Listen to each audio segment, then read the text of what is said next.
July 15. With an old man? The grass withers, the flower fades, but the word of our God stands forever. Isaiah 48. It hasn't always been the case that the Bible is freely available, and those who worked to make it so were often persecuted ruthlessly by the church of their day. The ruling church of his day tried to have Bible translator John Wycliffe condemned to the stake. During one of the several occasions he was put on trial for his beliefs, he said to his accusers, "With whom are you contending? With an old man on the brink of the grave? No, with truth.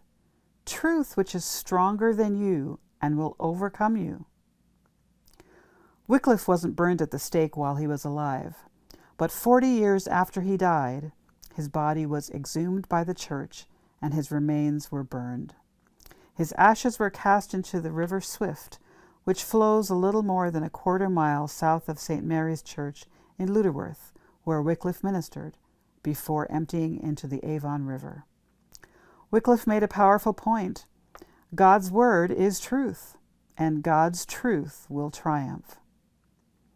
Critics of the Bible have many times proclaimed its imminent demise. German philosopher and atheist Friedrich Nietzsche famously declared that Gott ist tot, God is dead.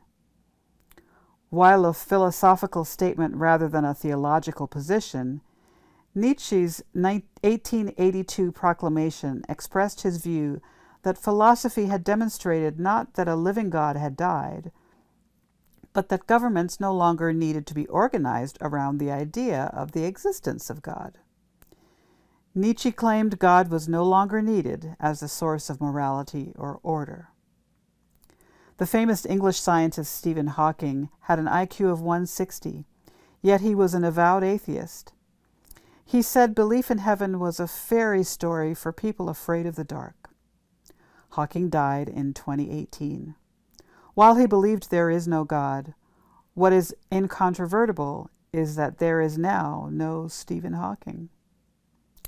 As Isaiah wrote, God's word stands forever.